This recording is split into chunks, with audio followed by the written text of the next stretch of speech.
Bismillahirrahmanirrahim. Assalamualaikum warahmatullahi wabarakatuh. Innal hamdalillah nahmaduhu wa nasta'inuhu wa nastaghfiruhu wa natubu ilayh. Wa na'udzu billahi min shururi anfusina wa sayyiati a'malina. Man yahdihillahu fala mudilla lahu wa man yudlil fala hadiya lahu.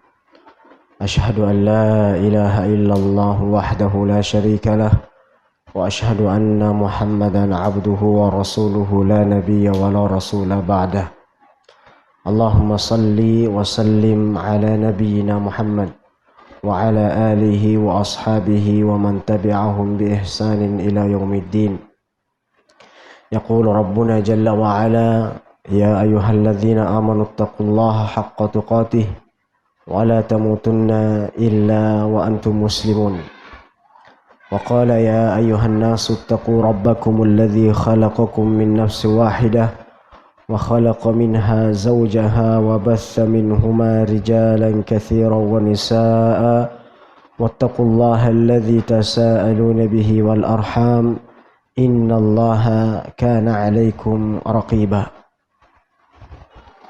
فإن أصدق الحديث كلام الله وخير الهدي هدى محمد صلى الله عليه وسلم وشر الأمور محدثاتها فإن كل محدثة بدعة وكل بدعة ضلالة وكل ضلالة في النار نسأل الله تعالى السلامة والعافية. Para hadirin dan hadirat kaum muslimin dan kaum muslimat yang dirahmati Allah Subhanahu wa taala. Kembali kita memuja dan memuji Allah Rabbul Alamin yang telah menciptakan kita, yang telah mengatur segala urusan dan kehidupan kita sampai pada hari ini. Allah masih mengizinkan kita untuk hidup.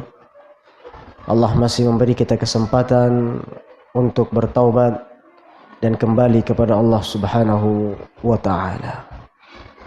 Maka orang-orang yang beriman, dia akan meyakini bahwasanya dipanjangkan umurnya oleh Allah Subhanahu wa taala adalah bentuk kasih sayang Allah Subhanahu wa taala terhadapnya, di mana masih diberi kesempatan untuk mendekatkan diri kepada Allah, masih diberi kesempatan untuk beramal saleh, masih diberi kesempatan untuk memperbanyak bekal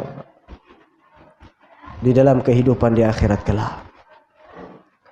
Maka bersyukurlah kita, Allah masih mengizinkan kita untuk beribadah, mengizinkan kita untuk bersujud, rukuk, dan hadir majlis ilmu seperti saat sekarang ini. Salawat dan salam tidak lupa kita kirimkan kepada Muhammad sallallahu alaihi wasallam, yang dengannya lah agama ini dititipkan oleh Allah Subhanahu wa taala, yang dengannya lah kita mengetahui apa kewajiban kita sebagai manusia, yang dengannya lah hendaknya kita mencontohi dan mengikuti petunjuk beliau di dalam beragama, di dalam beribadah, dan bahkan di dalam kehidupan kita di dunia ini secara keseluruhan sudah ada pada diri dan sudah ada pada contoh pada diri Nabi sallallahu alaihi wasallam. Maka pada kesempatan kali ini alhamdulillah bisa kembali duduk di majlis ilmu di musalla kita ini setelah beberapa bulan tertunda dikarenakan sesuatu dan lain hal, termasuk juga dikarenakan pandemi atau Covid yang walillahil hamd ya, hari demi hari Allah Subhanahu wa taala kembali ingin mengembalikan kita pada keadaan dan suasana normal seperti layaknya sekitar setahun atau bahkan mungkin 2 tahun sebelumnya. Kajian kita pada kesempatan kali ini lanjutan dari kitab Sahih Targhib wa Tarhib yang ditulis Al-Imam Al-Munziri rahimahullah, yaitu At-Targhibu fi Ittiba'il Kitabi was Sunnah. Anjuran untuk ittiba' atau mengikuti Al-Quran dan sunnah Nabi sallallahu alaihi wasallam. Atau dengan bahasa lain, kewajiban kita untuk berpegang teguh terhadap petunjuk Allah, yaitu Al-Quran dan sunnah Nabi sallallahu alaihi wasallam.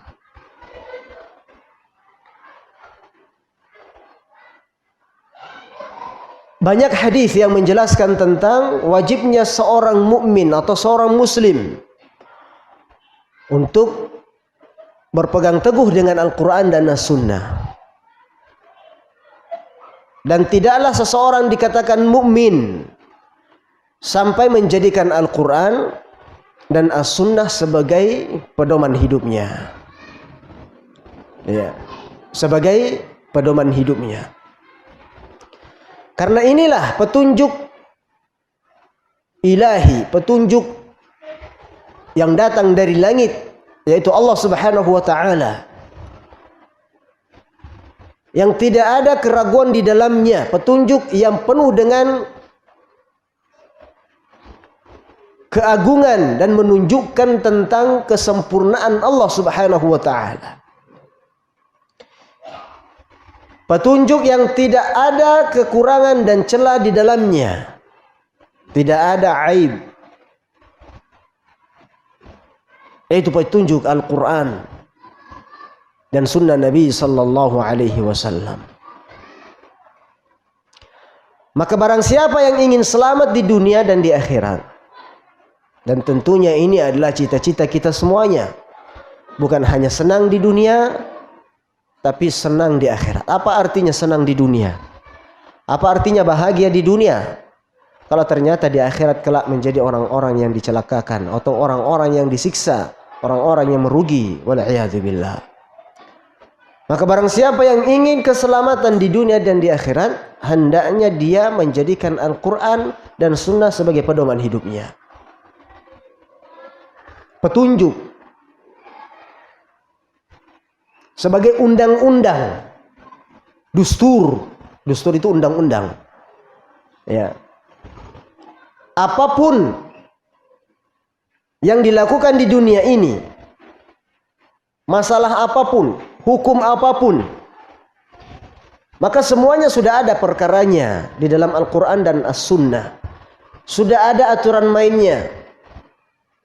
Kalau di dalam dunia perusahaan, sudah ada SOP-nya. Tidak boleh keluar dari situ. Ada aturan mainnya. Maka kita orang mukmin, kita orang muslim, aturan mainnya di dalam kehidupan kita di dunia ini semuanya ada dalam Al-Quran dan As-Sunnah. Mau apa kita? Semuanya sudah ada dalam Al-Quran.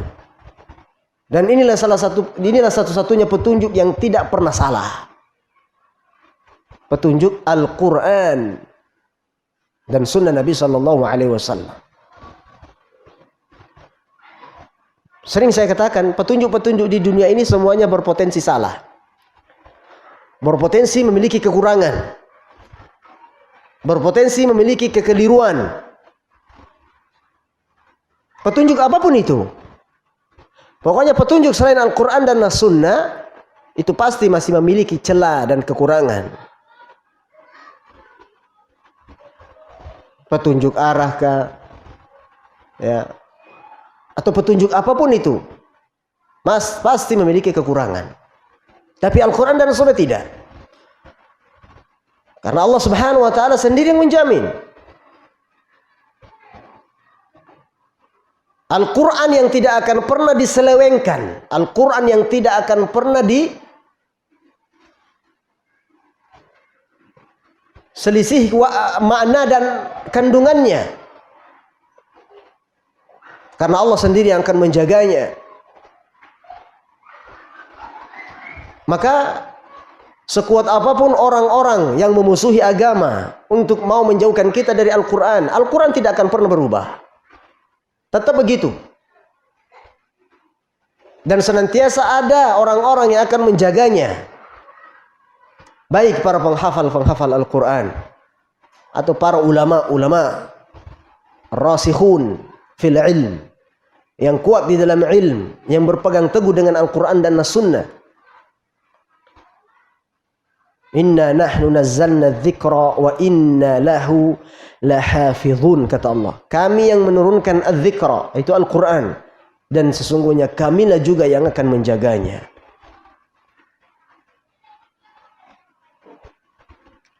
Kemudian Allah berfirman dalam surat Al-Baqarah. Setiap kita baca surat Al-Fatihah, setelahnya ada surat Al-Baqarah. Surat Al-Baqarah di awal pertama ayat yang kita baca apa di situ? Alif Lam Mim. Dzalikal kitabu la raiba fihi hudal lil muttaqin. Alif Lam Mim. Dzalikal kitabu, kata Allah. Itulah kitab. La raiba fihi, yang tidak ada keraguan di dalamnya. Ini isyarat bagi kita semuanya bahwasanya Anda yang mau selamat di dunia akhirat, berpegang teguhlah dengan Al-Quran yang tidak ada lagi keraguan di dalamnya. Mau selamat, pegang Al-Quran. Mau selamat, pegang sunnah Nabi Sallallahu Alaihi Wasallam. Jadi tidak ada lagi keraguan di dalam Al-Quran. Hudal lil muttaqin, sebagai petunjuk bagi orang-orang yang bertakwa.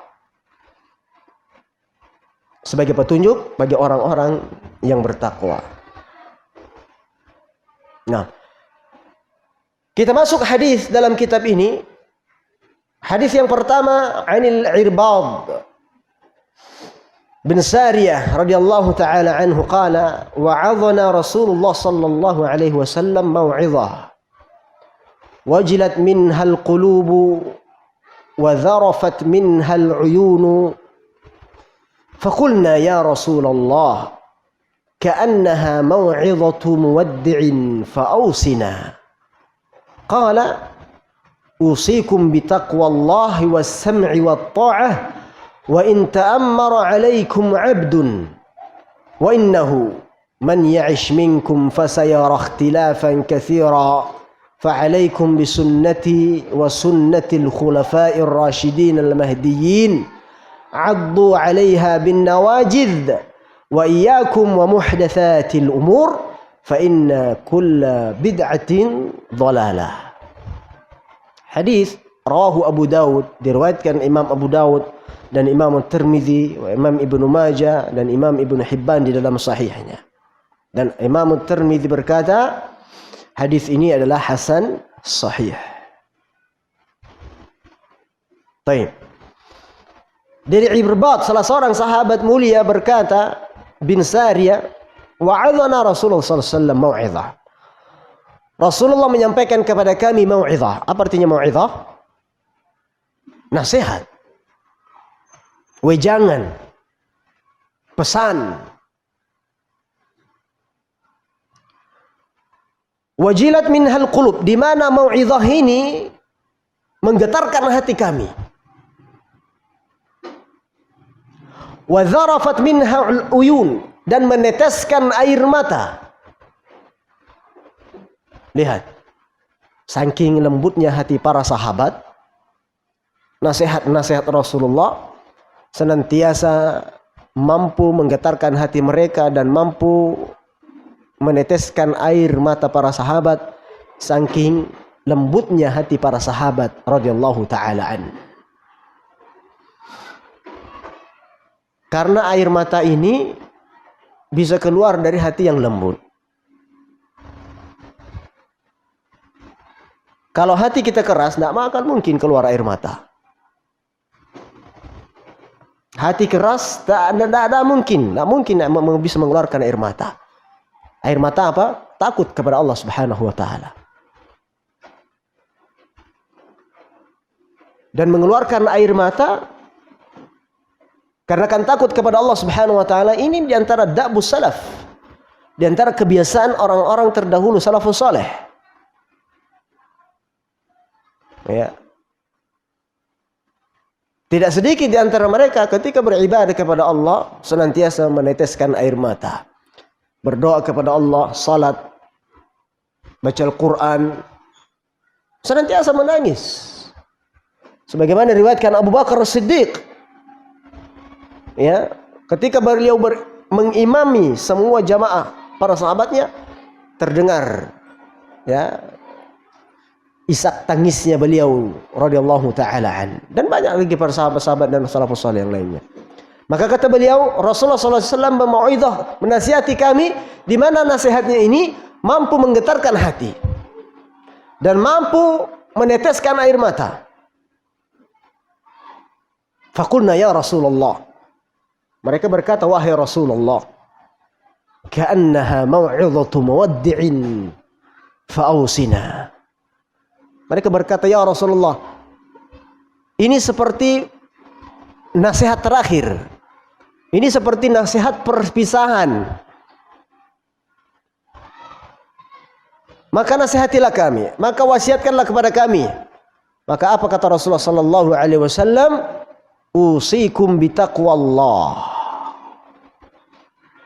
Saya nasihati dan wasiat kepada kalian agar bertakwa kepada Allah Subhanahu wa taala. Dan inilah semulia-mulianya nasihat. Semulia-mulianya nasihat. Tidak sedikit Rasulullah sallallahu alaihi wasallam ketika diminta oleh para sahabatnya untuk dinasihati, selalu Rasulullah SAW banyak memulai nasihatnya dengan ittaqullah. Bertakwalah kepada Allah Subhanahu wa taala. Sebagaimana salah seorang sahabat mulia Muadz bin Jabal ketika meminta nasihat kepada Rasulullah, apa nasihatnya Rasulullah SAW? Ittaqillaha haitsuma kunt wa atbi'is sayyi'ata alhasanata tamhuha wa khaliqin nasa bi khuluqin hasanin. Kata Rasulullah, wahai Muadz, bertakwalah kepada Allah dimanapun kau berada. Ini nasihat mulia. Dan Allah juga demikian. Di dalam Al-Quran banyak sekali mengatakan, ya ayuhan nas, ya ayuhalladzina amanu ittaqullah. Bertakwalah kepada Allah Subhanahu wa ta'ala. Kenapa? Lianna taqwallahi malakul amr. Kunci daripada setiap masalah. Kunci setiap masalah adalah takwa.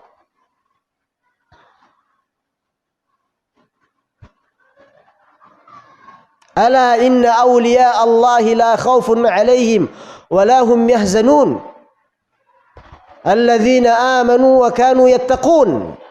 Sesungguhnya wali-wali Allah Subhanahu wa ta'ala la khawfun alaihim, tidak ada lagi rasa takut bagi mereka, wa la hum yahzanun, dan mereka juga tidak akan bersedih.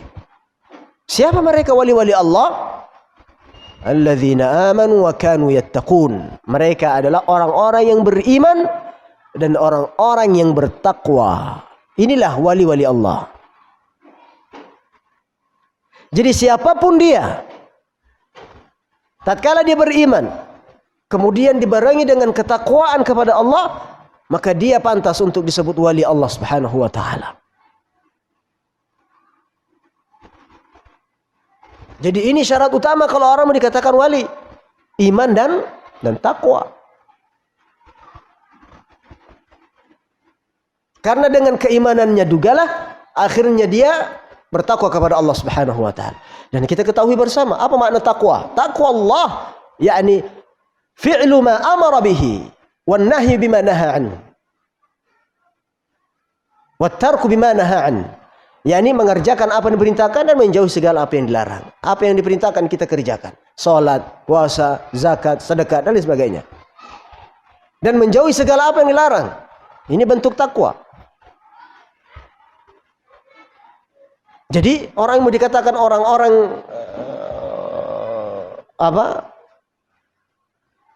kalau orang mau dikatakan wali, maka hendaknya dia bertakwa. Dan orang bisa dikatakan bertakwa kalau dia mengerjakan apa yang diperintahkan Allah dan menjauhi apa yang dilarang oleh Allah Subhanahu wa taala dan Rasulnya.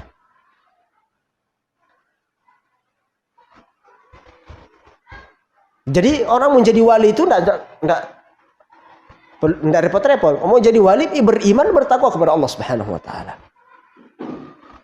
Dan itu bisa didapati oleh siapapun dia. Tidak ada perlu syarat. Yang penting dia iman dan bertakwa kepada Allah Subhanahu wa taala. Jadi bukan wali gila yang biasa orang sebut. Kan sekarang tuh ada orang dai-dai mengatakan wali Allah. Orang gila disebut wali Allah. Dia nggak bertakwa. Bagaimana bisa bertakwa? Orang akalnya sudah tidak ada. Pikirannya sudah nggak beres. Bagaimana dia bisa bertakwa kepada Allah Subhanahu wa taala? Sedangkan takwa itu apa artinya? Kerjakan apa yang diperintahkan, tinggalkan apa yang dilarang. Ya. Wali Allah dan nggak sholat kadang. Gimana mau sholat? Oh nggak sadar kok. Dia nggak tahu bagaimana mengurus dirinya. Ya, mandi aja mungkin nggak pernah. Bagaimana tahu tata cara berwudu? Bagaimana dia mau sholat? Terus dibilang wali, ya ini nggak masuk akal seperti ini. Jadi nasihat Rasulullah SAW yang pertama adalah usikum bitaqwallah. Saya wasiatkan kepada kalian bertakwa kepada Allah Subhanahu wa taala. Kemudian was-sam'i wat-tha'ah. Mendengar dan taat. Mendengar dan taat di sini tentunya pada waliul amr, pada para pemerintah, kepada para pemegang kekuasaan. Hendaknya kita dengar dan kemudian taat. Wa in ta'ammara 'alaikum 'abdun, kata Rasulullah. Meskipun yang memimpin kalian itu adalah hamba sahaya, tetap kita harus taat. Padahal kan di dalam agama Islam ini seorang hamba itu tidak boleh jadi pemimpin. Nggak mungkin. Mau jadi pemimpin dari seorang hamba, nggak mungkin. Ya. Karena di antara syaratnya orang menjadi pemimpin dalam agama Islam berakal. Kemudian apa? Merdeka, bukan hamba sahaya. Ya, kemudian balik dan syarat-syarat yang lainnya. Jadi kalau hamba tidak mungkin jadi pemimpin. Di sini Rasulullah SAW mau berpesan kepada kita, ya, hendaknya kita taat kepada pemimpin, meskipun dia seorang hamba, meskipun dia seorang budak.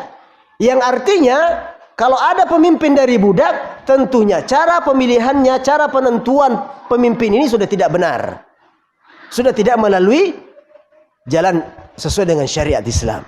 Karena syariat kita sendiri tidak membolehkan orang budak menjadi pemimpin.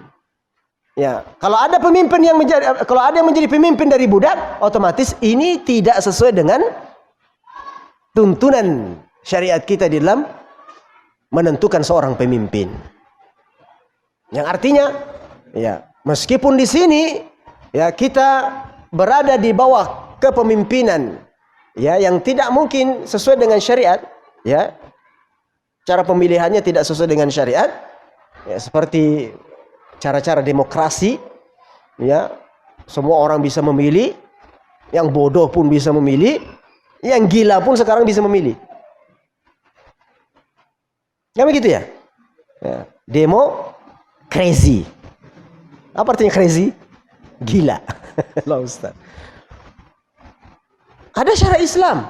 Syara Islam adalah syura, musyawarah dari orang-orang yang berilmu, orang-orang yang betul memiliki kedudukan, keilmuan, sehingga dia yang berhak untuk memilih fulan ini bagus, cocok untuk dia. Bukan semua orang diberi kesempatan untuk memilih. Meskipun di negara kita menganut tata cara demikian, tetap kita diperintahkan untuk as-sam'u wa ta'ah. Tetap dengar dan taat terhadap kepemimpinan yang tidak sesuai dengan cara Islam. Cara pemilihannya tidak sesuai dengan cara Islam. Tidak boleh memberontak. Tidak boleh mendemo. Kenapa? Karena ada dalil yang melarang hal tersebut. Kalau mau menuruti hawa nafsu kita, setiap ada yang salah, kita habiskan itu. Betul tidak? Oh ya, kita kan manusia, punya nafsu, punya hawa nafsu. Yang nggak cocok, ya kita berontak. Ya. Tapi dalam hal ini tidak boleh. Karena kenapa? Adanya tuntunan Nabi SAW. Kalau tidak ada tuntunan Nabi, mungkin kita juga orang-orang yang ikut di barisan. Di barisan orang-orang yang menyerukan untuk mendemo, untuk memberontak kepada pemerintah. Tapi karena ada dalil, maka tidak boleh. Jangankan mendemo, jangankan memberontak, jangankan mengkudeta. Mencela saja sudah tidak boleh. Tapi kalau sudah orang mendemo, ada pencelaan nggak? Pasti ada, Pak. Mana mungkin orang turun di jalanan itu mendemo, woi, pemimpin kami baik, Masya Allah, bagus, bagus. Mana ada? Yang ada pasti celaan semuanya. Bukan hanya itu saja, celaan, kerusakan, pembunuhan, dan lain sebagainya. Kumpul semuanya. Maka ini adalah wasiatnya Nabi SAW. Ini bukan main-main perkara ini. Ya, bukan masalah kita ridho dengan kerusakan. Tidak. Siapa yang ridho dengan kerusakan? Siapa yang ridho dengan kezaliman? Tidak ada yang ridho. Tapi karena dituntun hal demikian oleh Nabi SAW untuk kita semuanya, maka tidak ada pilihan lain bagi kita kecuali taat. Dan tentunya di sana ada maslahat-maslahat, ya, yang lebih banyak, ya.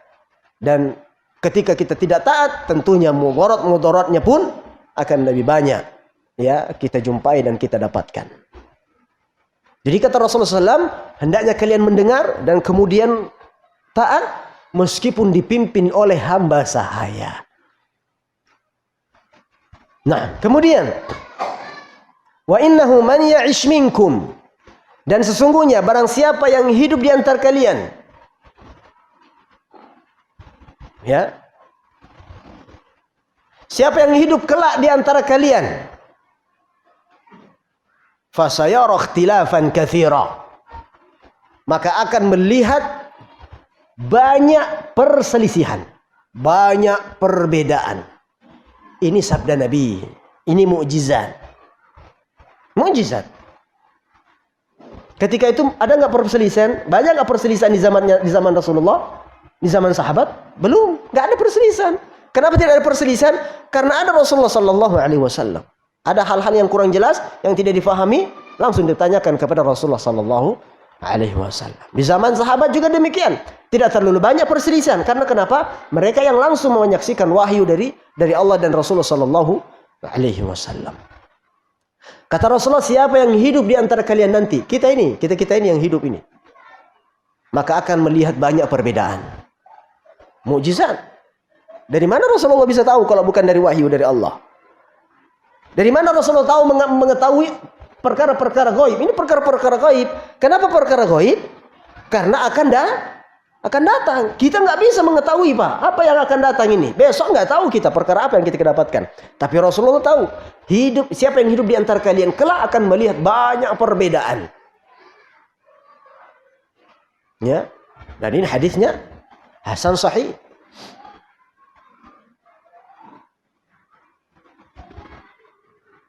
Dan yang dimaksud dengan perbedaan di sini adalah perbedaan dalam perkara-perkara akidah. Perkara-perkara tentang keyakinan. Tidak dalam hal perkara-perkara furu'iyah, fiqhiyah. Ya. Sebagaimana imam empat mazhab itu kan mereka berbeda. Berselisih di sini, tapi dalam perkara furu'iyah, cabang-cabangnya saja. Tapi kalau menurut dalam hal akidah mereka satu, yaitu ahli sunnati wal jamaah. Jadi kata Rasulullah di sini, kalian akan melihat perbedaan yang banyak sekali. Itu perbedaan-perbedaan tentang akidah. Dan bahkan disebutkan dikatakan ada nanti 73 golongan. Ya. Yang selamat cuma satu. Siapa yang berpegang teguh dengan sunnahku dan sunnahnya para sahabatku, kata Rasulullah sallallahu alaihi wasallam. Kemudian apa kata Rasulullah? Fa'alaikum bisunnati. Rasulullah kasih solusi. Setelah Rasulullah mengatakan, nanti kalian akan lihat perbedaan. Ya. Kalian akan bingung pasti. Sebagaimana juga kita bakal pernah bingung. Yang benar yang mana sih? Yang ini kok bilang A, yang satunya nggak bilang B. Nah. Ya. Yang satunya bilang dalilnya Al-Quran dan As-Sunnah. Yang satunya juga dalil Al-Quran dan As-Sunnah. Kan bingung kita, Pak. Jujur aja, ada yang pernah bingung? Bingung kita. Mana yang berani? Oh, ini Ustaz bilang A seperti ini, yang satunya bilang besok. Sama-sama Al-Quran, sama-sama Sunnah.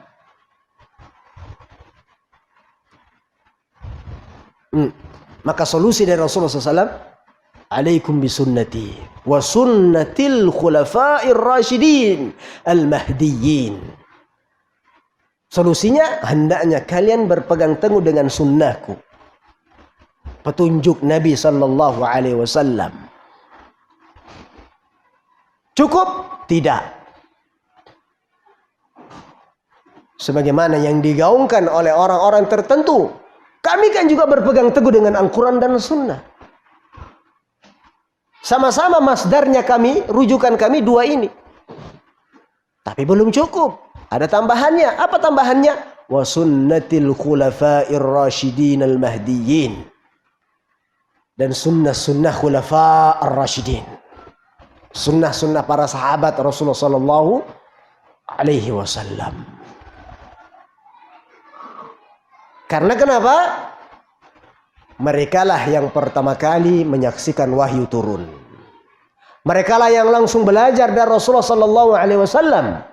Merekalah yang paling faham apa yang dimaksudkan dalam Al-Quran dan Sunnah Nabi sallallahu alaihi wasallam. Dan lebih daripada itu, merekalah generasi yang Allah rekomendasikan di dalam Al-Quran, yang Allah katakan ridho kepada mereka. Kalau kita belum tentu. Allah ridho sudah pada sahabat. Jadi apa yang mereka kerjakan, Allah ridhoi sudah.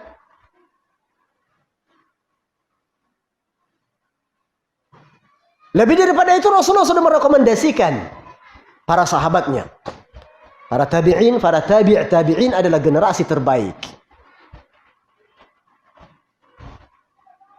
Khairun nasi qarni, kata Rasulullah. Sebaik-baik generasi adalah qarni, generasi di zamanku, yaitu para sahabat. Thumma alladhina yalunahum, kemudian generasi setelahnya para tabi'in. Thumma alladhina yalunahum, kemudian generasi setelahnya itu para tabi'in.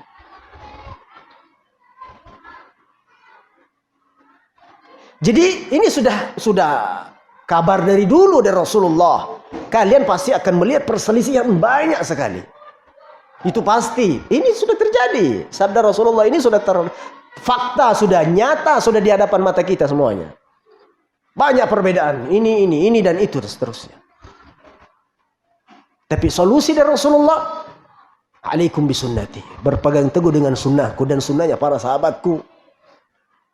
Kenapa Rasulullah mencantumkan sahabatnya? Ya, alasannya tadi aku tidak sampaikan. Karena sahabatnya menyaksikan wahyu, sahabatnya belajar langsung kepada Rasulullah SAW. Ya, sahabatnya lah yang bersama Rasulullah SAW. Mereka lah yang mendapat rekomendasi, dipuji oleh Allah dan Rasulnya. Karena kenapa Bapak Ibu yang dirahmati Allah Subhanahu Wa Taala? Ya, setiap orang itu, apalagi manusia, memiliki kemampuan untuk berpendapat, memiliki kemampuan untuk berpendapat, kemudian berpikir, kemudian punya ide, kemudian dia kembangkan dan lain sebagainya. Betul tidak? Terbukti Pak, dalam hal dunia otak manusia itu cerdas. Dalam hal dunia bagaimana kemajuan teknologi tidak ada habisnya. Berkembang orang ini, pikirannya pasti berkembang. Sebagaimana perkara-perkara dunia, manusia ini senantiasa maju. Dulu HP nggak seperti ini Pak. Dulu mana ada HP? Dulu kalau mau nelpon itu cuma di rumah aja. Betul tidak?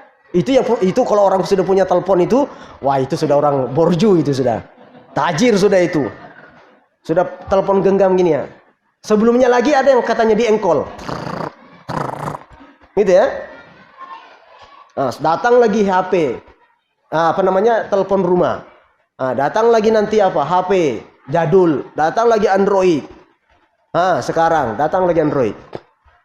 Kamera. Dulu kamera itu masih pakai apa? Fuji, namanya cekrek gitu kan. Roll film yang dicuci katanya. Sekarang mana ada lagi seperti itu. Jadi manusia ini karena punya akal, karena punya pikiran, karena dia punya otak, maka cenderung untuk berusaha mengembangkan. Lihat perkara dunia, tapi tidak untuk agama, tidak untuk syariat.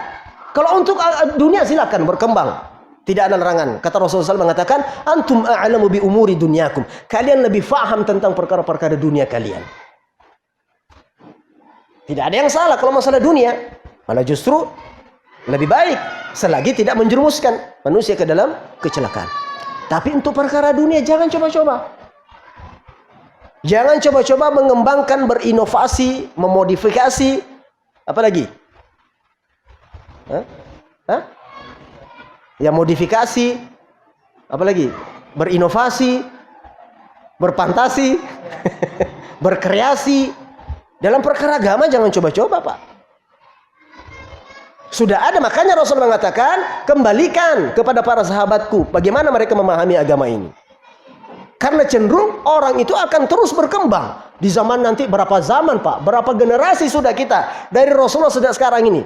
Dan cenderung orang-orang itu akan memiliki pemikiran yang berbeda-beda. Apalagi ada setan yang berusaha untuk memalingkan kita dari kebenaran.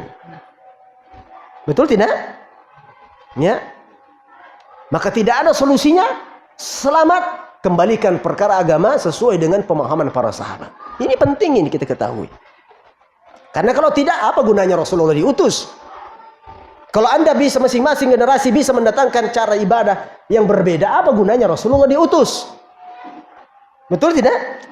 Apa gunanya? Rasulullah SAW menyampaikan, alaikum bisunnati wa sunnatul khulafa. Datang setiap generasi, masing-masing generasi punya tata cara beribadah yang berbeda-beda dari setiap generasi. Nanti generasi sekarang caranya beda. Nanti itu akan terus berkembang dan melenceng jauh. Dan satu hal yang perlu kita pastikan, setan itu tidak hanya berusaha bagaimana kita syirik kepada Allah, berbuat syirik kepada Allah, tapi mereka juga akan terus berusaha bagaimana kita jauh dari sunnah-sunnah Nabi sallallahu alaihi wasallam. Sallallahu wasallam ala nabiyina Muhammad wa ala alihi wasahbihi wa barik wasallam. Kita salat dulu.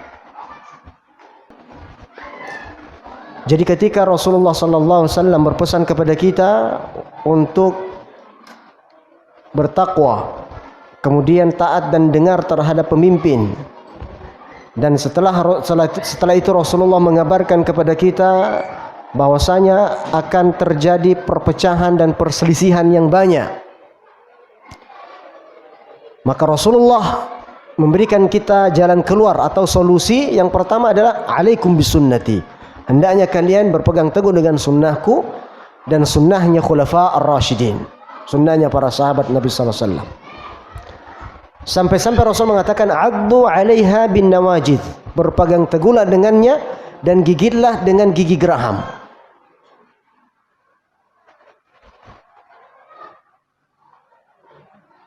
Artinya betul-betul perintah ini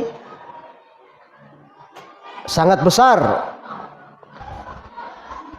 Berpegang teguh dengan Al-Quran dan Alkitab, dengan Al-Quran dengan Sunnah dengan sebenar-benarnya pegangan. Sampai-sampai Nabi mengatakan dengan gigi geraham, gigit dia dengan gigi geraham.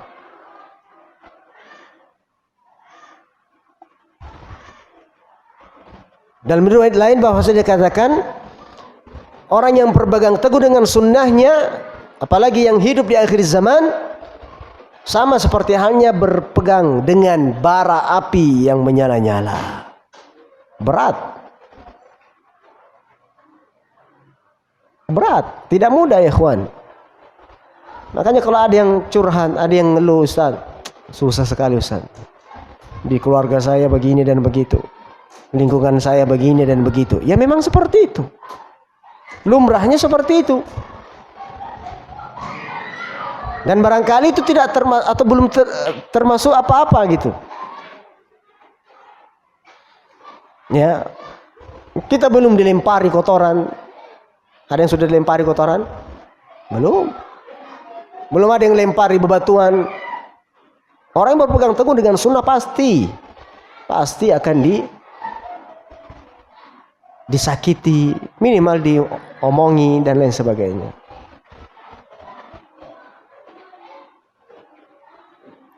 Dan kedua, solusi yang kedua kata Rasulullah, wa iyyakum muhdatsatil umur, dan jauhilah perkara-perkara yang baru di dalam agama. Ini solusi yang kedua. Ketika terjadi perpecahan, perselisihan, hendaknya berpegang teguh dengan sunnah. Dan yang kedua, jauhi perkara-perkara yang baru di dalam agama atau bid'ah. Fa inna kulla bid'atin dhalalah. Karena sesungguhnya setiap bid'ah itu adalah sesat.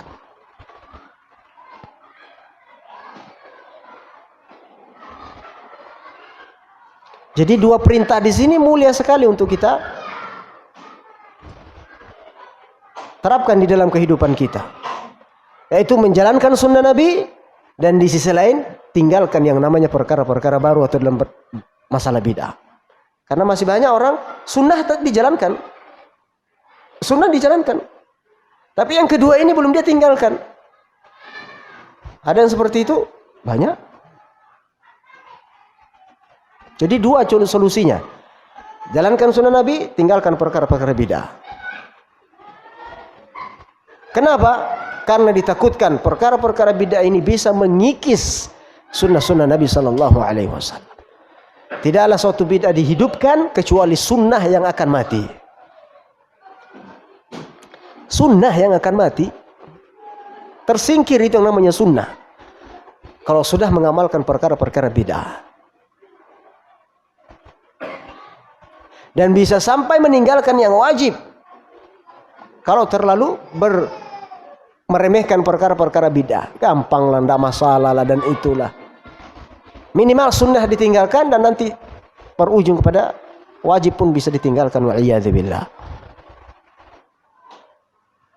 Maka penting untuk kita fahami dalam hal ini. Baik, hadis yang kedua, atau dalam hadis kitab ini termasuk hadis ke-38. Namun hadis kedua dari pembahasan tentang berpegang teguh dengan Al-Quran dan As-Sunnah. An Abi Shuraih Al-Khuzai radhiyallahu ta'ala anhu qala kharaja alaina Rasulullah sallallahu alaihi wasallam faqala alaysa tashhaduna an la ilaha illallah wa anni Rasulullah qalu bala qala inna hadha al-Qur'ana tarafuhu bi yadillah wa tarafuhu bi aydikum fatamassaku bihi fa innakum lan tadillu wa lan tahliku ba'dahu abada. Rawahu At-Tabarani fil Kabir bi isnadin jayyid. Diriwayatkan Imam At-Tabarani dalam kitab Al-Kabir dengan sanad yang baik. Dari Abu Shuraih Al-Khuzai berkata, suatu hari kharaja alaina Rasulullah sallallahu alaihi wasallam. Rasulullah keluar bersama kami dan berkata, alaysa tashhaduna an la ilaha illallah, tidakkah kalian bersaksi bahwasanya tidak ada ilah yang berhak disembah kecuali Allah, wa anni Rasulullah, dan kalian juga bersaksi bahwasanya saya ini adalah utusan Allah, kata Rasulullah SAW. Para sahabat berkata, bala, benar, tentu wahai Rasulullah. Qala, maka Rasul berkata, inna hadzal Qur'ana tarafuhu biyadillah wa tarafuhu biaydikum fatamassaku bihi fa innakum lan tadillu wa lan tahliku ba'dahu abada. Sesungguhnya Al-Qur'an ini tarafuhu, tali ujungnya itu salah satunya di tangannya Allah Subhanahu wa taala, dan ujung yang satunya berada di tangan kalian.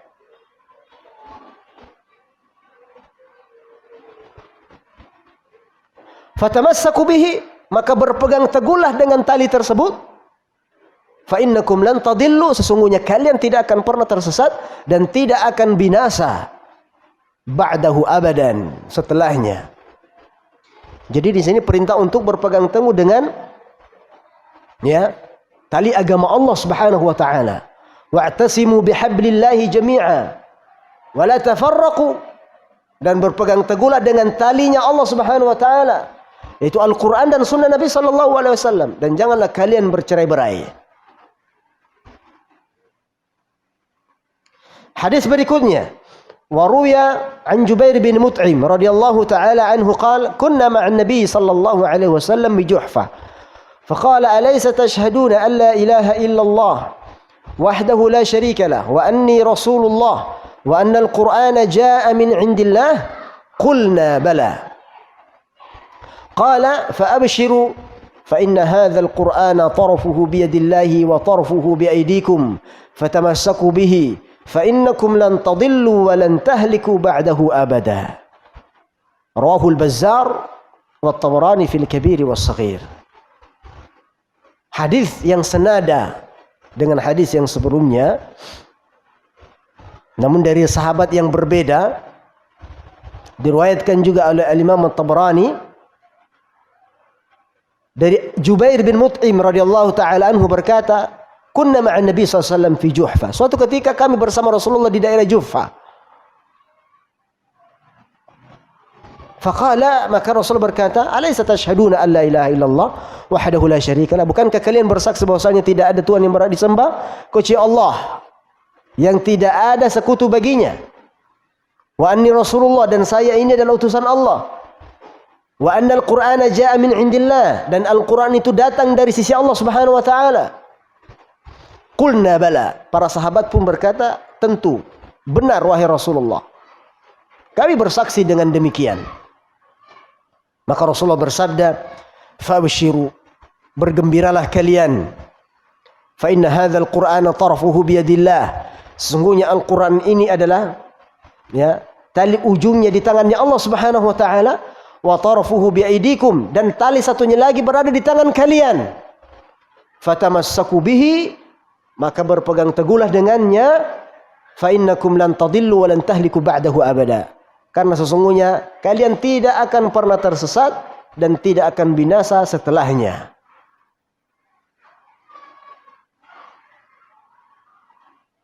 Maka ikhwatal iman rahmatullah subhanahu wa ta'ala, hadis atau dua hadis yang kita bacakan perintah untuk berpegang teguh kepada Al-Quran dan Sunnah Nabi sallallahu alaihi wasallam. Dan hendaknya kita menjadikan Al-Quran ini sebagai pedoman, petunjuk di dalam kehidupan kita. Biasanya yang dikatakan pedoman itu selalu dibuka, selalu dibaca, selalu berusaha untuk memahami. Nah, begitulah Al-Quran. Maka hendaknya kita punya wirid tertentu untuk membaca Al-Quran di setiap harinya. Sahabat membaca Al-Quran itu, di antara mereka ada yang menghabiskan khatam Al-Quran sebulan sekali. Ada yang mengkhatamkan setiap 15 hari. Ada yang mengkhatamkan setiap 1 minggu. Ada yang mengkhatamkan bahkan setiap 3 hari. Dan hendaknya pula kita mentadabburi Al-Quran. Afala yatadabbaruna Al-Quran am ala qulubin aqfaluha? Apakah mereka tidak mentadabburi Al-Quran? Atau karena hati-hati mereka telah tertutup? Sedangkan Allah Subhanahu wa taala berfirman, "Wa laqad yassarnal Qur'ana lidzikr fahal mim muddakir."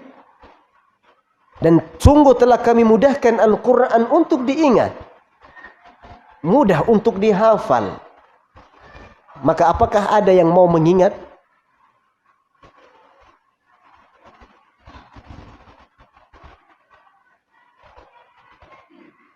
Nah, kemudian hadis berikutnya,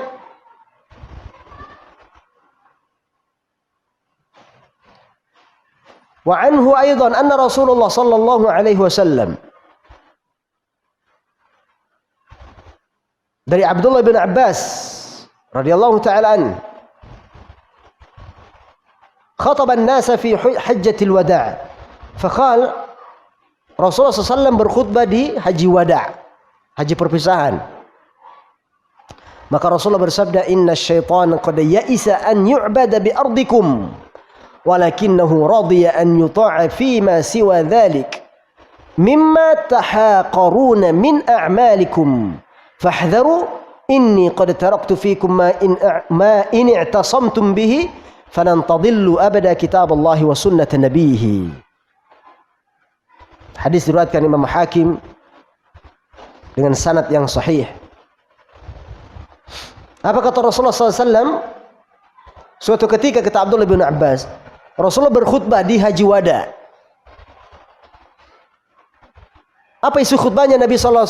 Di antaranya adalah inna syaitana, sesungguhnya syaitan, qad ya'isa an yu'bad bi ardikum.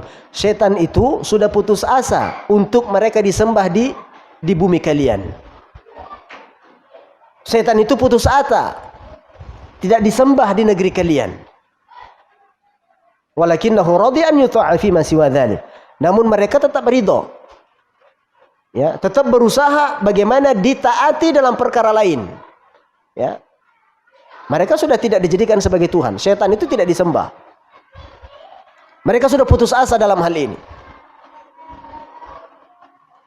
Tapi dalam sisi lain mereka tetap berusaha bagaimana ditaati.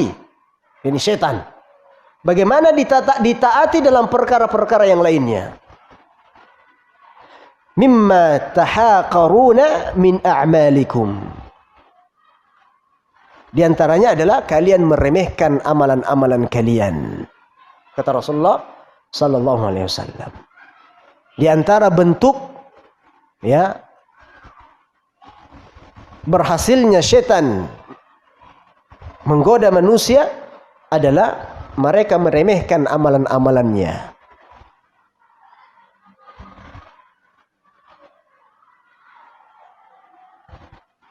Yang sunnah dianggap remeh sehingga ditinggalkan, yang bid'ah pun dianggap remeh sehingga diagung-agungkan.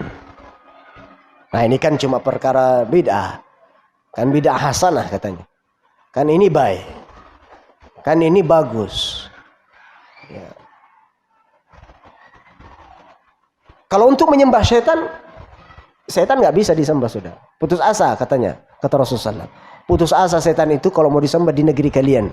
Tapi mereka tetap ridho akan ditaati dalam hal-hal yang lainnya. Di antaranya apa? Tahaqaruna min a'malikum. Kalian meremehkan amalan-amalan kalian.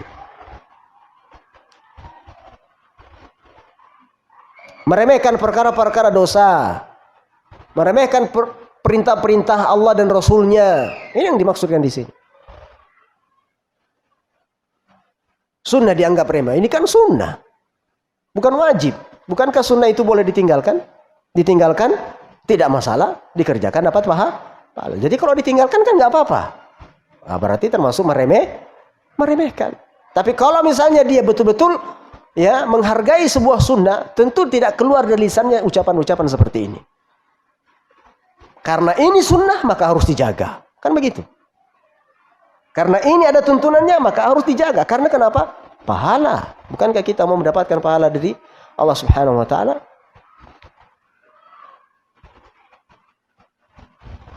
Termasuk juga meremehkan amalan yang dimaksud di sini adalah meremehkan perkara-perkara dosa-dosa kecil.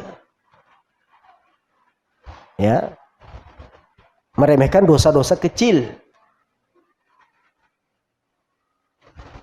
Sebagaimana Imam Ibnu Qudamah mengatakan di dalam kitab Minhajul Qasidin, Mukhtasar Minhajul Qasidin yang kita kaji di Masjid Nur Mutahidin, kalau nggak salah pembahasan kita sebelumnya, ya dosa-dosa kecil bisa menjadi besar.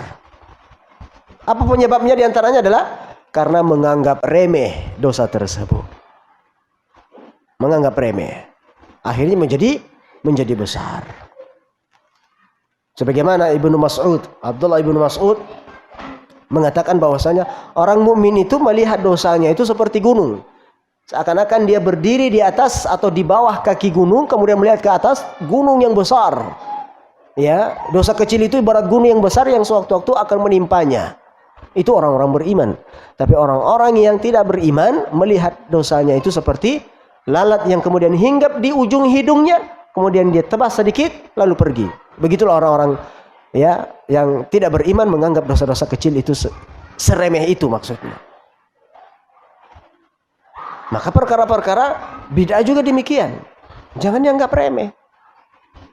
Karena tidaklah sesuatu yang bid'ah dihidupkan kecuali yang sunnah akan apa? akan hilang. Yang akhirnya sunnah itu pun tertinggalkan.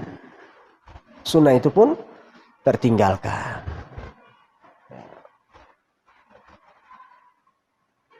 Justru malah amalan-amalan gurunya katanya. Ini, guru saya punya amalan ini. Kerjakan. Itu yang diamalkan itu. Ada yang sunnah malah dia tinggalkan. Tapi amalan dari gurunya malah justru yang dihidupkan. Inilah, seperti inilah. Syaitan akan bermain kepada diri kita. Padahal sudah jelas-jelas sunnahnya Rasulullah banyak sekali. Contohnya misalnya zikir.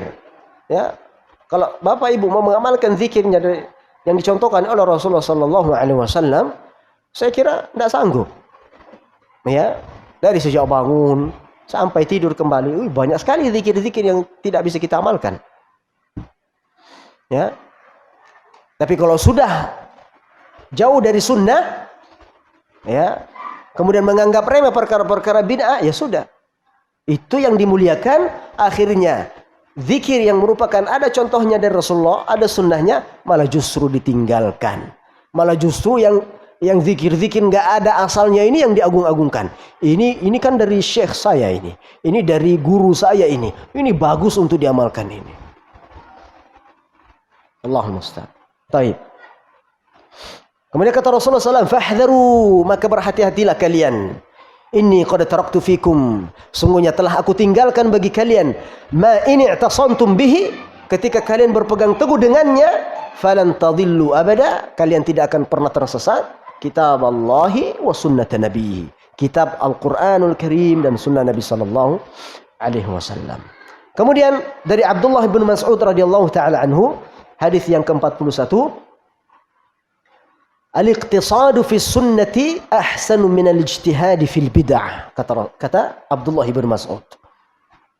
Diriwayatkan Imam Hakim mauqufan wa qala isnadu sahih ala syartihima. Apa kata Abdullah bin Mas'ud?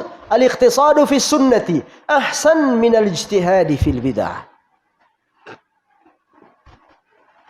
Sedang di dalam melakukan sunnah, yakni biasa-biasa saja.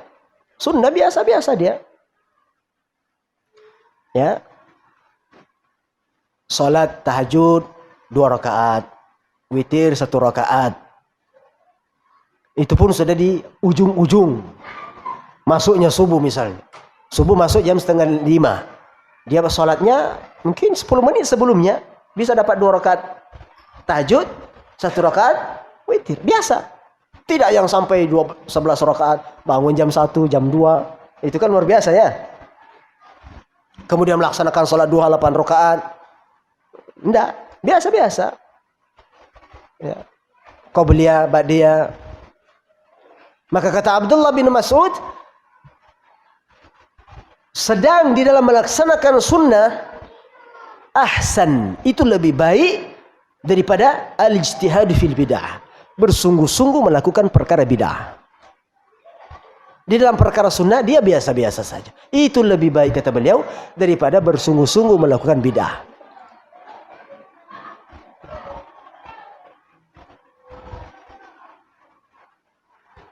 Zikirnya kalau pagi dan petang mungkin zikirnya nggak sampai 5 menit lah. Ya, maksimal mungkin 7 menit. Itu kalau zikirnya lama ya. Zikir pagi misalnya. Kan 7 menit biasa aja. Itu lebih baik kata beliau daripada melakukan zikir-zikir yang tidak ada contohnya. Meskipun itu sampai 1 jam 2 jam.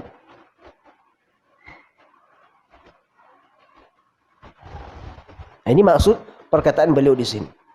Melakukan sunnah sedang biasa saja, ya, tidak terlalu banyak, ya, tapi berkualitas, ya. Ahabbul a'mali ilallahi adwamuhu wa in qalla. Sebaik-baik amalan yang paling dicintai oleh Allah Subhanahu wa taala adalah yang dawam, yang kontinu meskipun sedikit.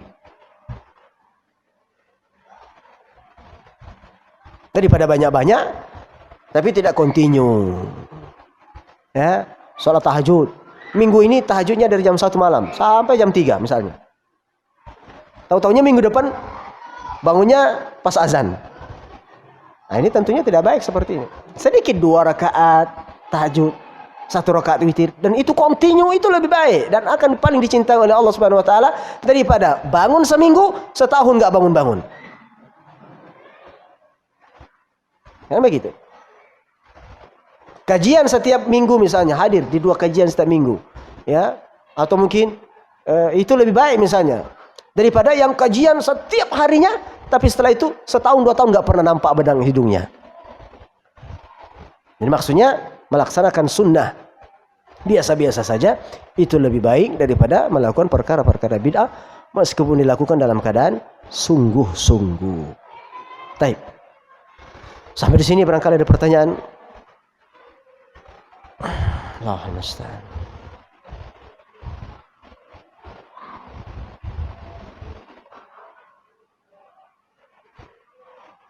Ada? Pelanggan, fadhal. Abu Ja'far.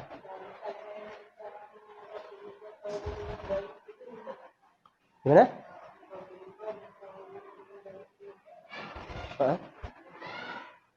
Baik.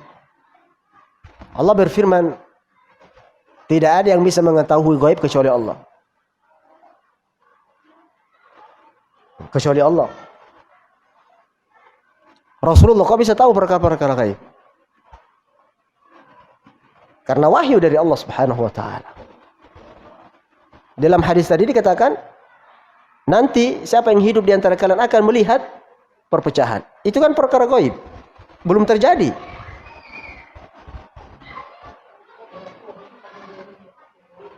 Ya?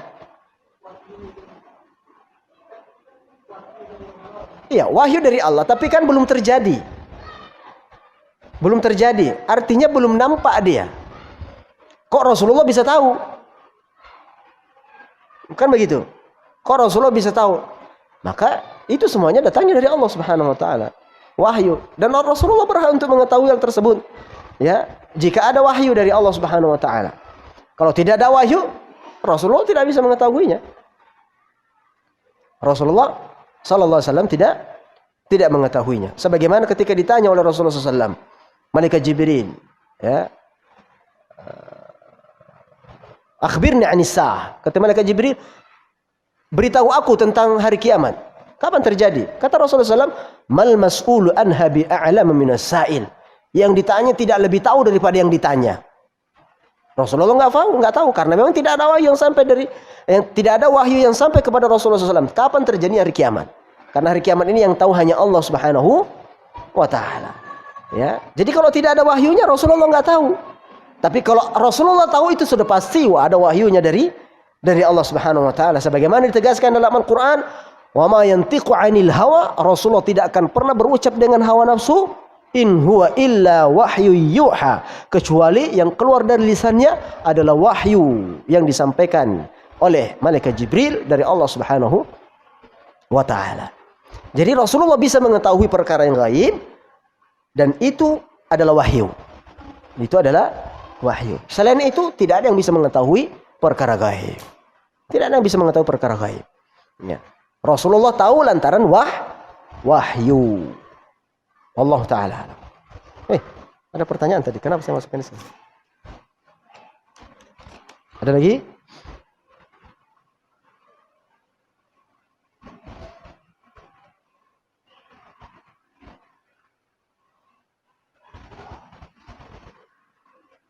Assalamualaikum warahmatullahi wabarakatuh. Assalamualaikum. Ustaz, mengapa kebanyakan umat Islam begitu alergi dan kurang berkenan mendengar kata-kata bid'ah? Apa mereka tidak meyakini hadis Rasulullah SAW tersebut? Atau karena mereka tidak faham? Ya, padahal mereka kebanyakan ahli ilm dan penceramah juga. Ya, ini banyak faktornya. Banyak faktornya. Ya. Kenapa alergi kata-kata bid'ah? Padahal ini kan Rasulullah yang menyampaikan. Bid'ah ini asal muasalnya ada itu karena Rasulullah. Karena ada di dalam hadis-hadis Rasulullah. Kalimat bid'ah. Kenapa kita harus alergi dengan kata-kata bid'ah? Bukankah itu sabdanya Rasulullah sallallahu alaihi wasallam? Ya, ada orang itu kalau sudah ngomong bid'ah itu sudah tutup telinga dia. Tutup dua-dua telinganya. Wahabi ini. Ya. Kalau khutbah di atas ini kalau sudah bilang fa inna asdaqal hadits kalamullah. Malah itu Wahabi ini. Karena ada pasti bidah, kalimat bidah di situ. Padahal kan ini khutbahnya Rasulullah. Ya. Khutbah hajanya Rasulullah sallallahu alaihi wasallam. Fa inna asdaqal hadits kalamullah wa khairul hadi huda Muhammadin sallallahu alaihi wasallam. Wa syarrul umuri muhdatsatuha fa inna kulla muhdatsatin bid'ah, kata Rasulullah. Kenapa alergi dengan kalimat bid'ah? Banyak faktornya. Karena yang pertama mungkin faham tapi masih ada unsur-unsur yang lain. Ya, misalnya apa? Dunia. Padahal ada yang faham, Pak, banyak yang faham, tapi susah dia menjelaskannya. Karena banyak perkara dunia. Nanti kalau saya bilang bidah-bidah, jamaah saya lari semua, Pak. Nggak ada lagi yang panggil saya ceramah. Nggak begitu. Jadi luar biasa ini. Luar biasa. Ya. Banyak yang faham, tapi tidak bisa mengikuti dan menjalankannya dikarenakan faktor-faktor dunia. Tidak jauh dari dunia. Ya kalau dunia orientasinya ya, maka sulit untuk menjelaskan kebenaran. Karena kenapa? Mereka mengharapkan wajahnya manusia. Mereka mengharapkan pujian manusia. Ya, mereka mengharapkan ridhonya manusia. Ya, di mana ridhonya manusia sesuatu tujuan yang tidak pernah tercapai. Tidak akan mungkin. Ya. Jadi kenapa harus takut? Tidak mesti takut. Katakan yang benar adalah benar, yang salah adalah salah, yang hak adalah hak, batil adalah batil. Ya. Jadi tidak terlepas dari faktor-faktor dunia. Tidak terlepas dari faktor-faktor dunia. Allah Ta'ala alam. Cukup?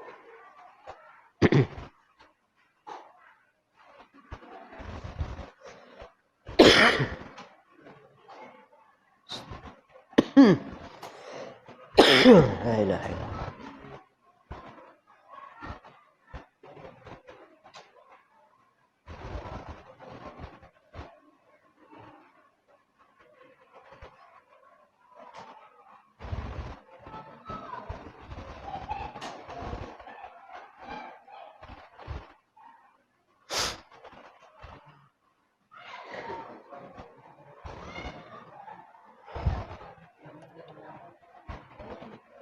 Baik, pertanyaannya. Assalamualaikum warahmatullahi wabarakatuh. Waalaikumsalam warahmatullahi wabarakatuh. Izin bertanya, Ustaz. Sebelumnya saya mohon maaf atas kesalahan dalam pertanyaan saya dan kepada Allah saya mohon ampun. Ya. Apa hukum bagi laki-laki yang telah beristri ataupun yang masih membujang, isi grupnya sering membahas wanita yang telah beristri berangan-angan ingin menambah istri seperti ini dan itu, dan yang membujang ingin istrinya seperti ini dan itu. Apakah hal ini adalah hal yang lumrah di kalangan pria untuk mereka saling membahasnya? Salahkah saya, Ustaz, jika saya berpikir ketika mereka membahas seperti itu, artinya mereka seperti tidak menghargai wanita, karena mereka tidak bisa menundukkan pandangan dan nafsu dengan mengumbar ke sana kemari di kalangan mereka. Apa jawabannya? Ya, jadi ini bukan bahan candaan sebenarnya. Ya, mungkin di antara teman-teman ini banyak menjadikannya sebagai bahan candaan. Ya, kalau misalnya ikhwan yang belum beristri kemudian membahas istri menjadikan candaan ini dan begitu, ini tidak layak seperti ini. Ya, tidak layak. Laki-laki yang baik itu adalah ya tidak terlalu, bahasanya itu tidak terlalu banyak berbicara, ngomong ini dan begitu. Ketemu fulan ngomongnya ini lagi, ketemu ini ketemunya ngomong itu lagi, ini lagi dibahas, ini lagi wanita lagi, calon lagi ya akhi. Ya, tidak perlu seperti itu. Ya, tidak perlu harus seperti Seperti itu, ya. Kalau memang Anda serius, ya cari sosok-sosok yang sekira Anda percayai untuk diamanahi mencari calon misalnya. Ya, tidak perlu semua orang dikasih tahu. Nanti akhi saya mau menikah, saya mau menikah. Nah, bagaimana ini? Calon di mana? Ada calon, nggak ada calon? Nggak begitu, akhi. Ya, cari orang-orang tertentu, ya, yang sekiranya amanah dalam hal ini. Ya. Ikhwan juga demikian, yang sudah punya pasangan jangan jadikan sebagai bahan candaan. Dikit-dikit ketemu itu yang dibahas. Ya. Kalau memang Anda mau, silahkan. Jangan jadikan sebagai bahan candaan. Ya. Kalau memang Anda punya niat dan Allah Subhanahu wa taala beri kemampuan, kenapa tidak? Jangan jadikan sebagai bahan candaan. Ya. Jangan jadikan sebagai bahan candaan. Jadi seperti itu. Ya. Barakallahu fiik. Yang bertanya. Ada lagi? Silakan, Mbak.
Pertanyaannya bagus, Pak.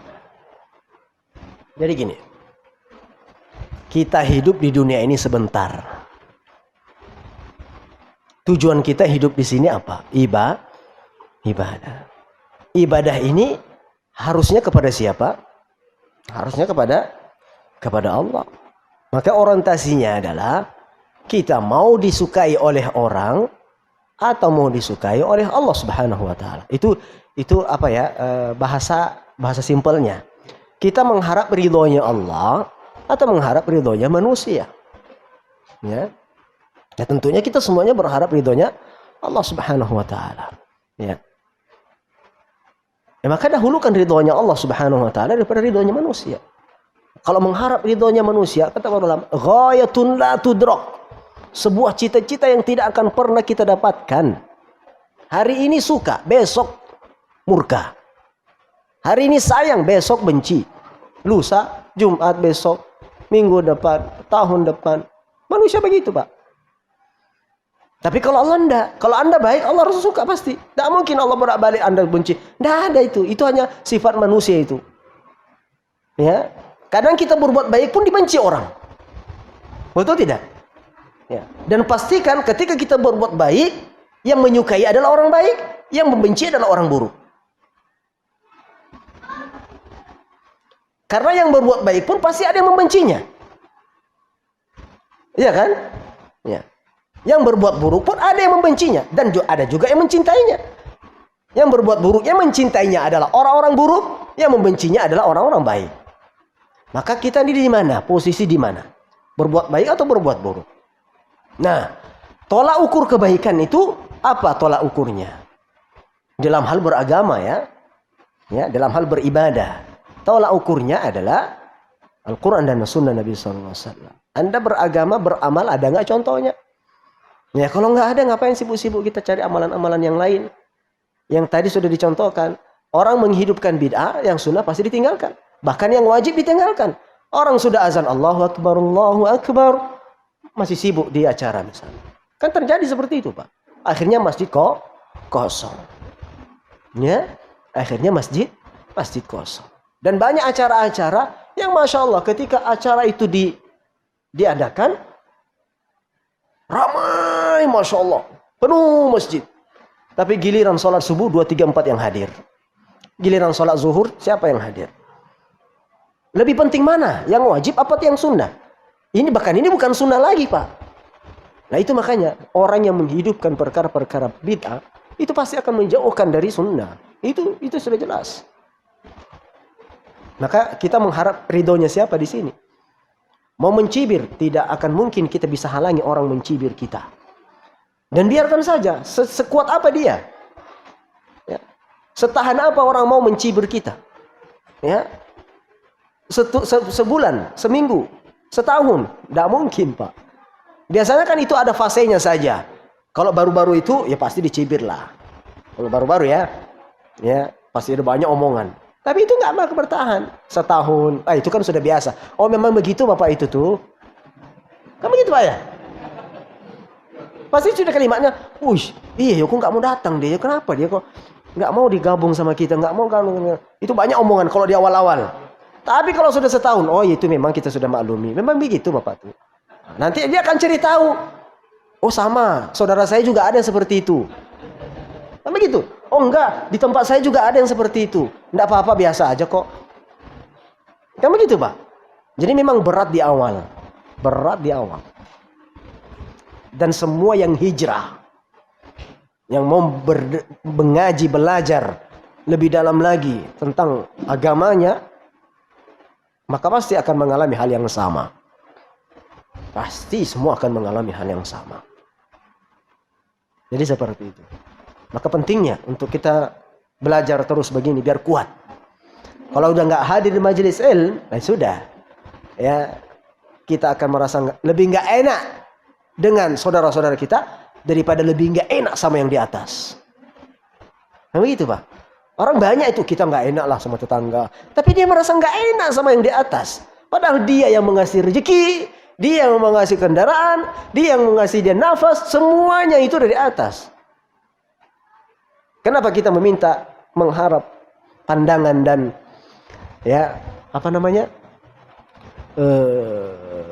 balasan dari orang-orang manusia sekeliling kita? Namun di sisi lain tetap kita harus berbuat baik. Ya, ada hal-hal yang sifatnya sosial, silaturahim. Ya silahkan sambung silaturahim, saling memberi. Ya. Tapi kalau sudah ada batasan-batasannya, ini tidak ada contohnya dalam agama. Ini dilarang. Jangan ikut campur. Mohon maaf Pak. Ya, ini saya nggak kerjakan. Nah, tapi kalau di sisi lain baik-baik, ya saya ikut. Kan begitu. Jadi seperti itu. Siapa yang mengharap ridho Allah, maka Allah akan ridho kepadanya. Ya.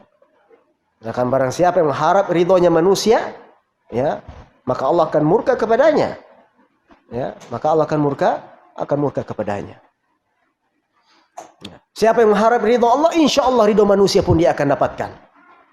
Tapi kalau siapa yang mengharap ridhonya manusia, ya, kadang dia dapatkan ridho manusia, kadang tidak, dan sudah pasti akan dimurkai oleh Allah Subhanahu wa Ta'ala. Allah Ta'ala.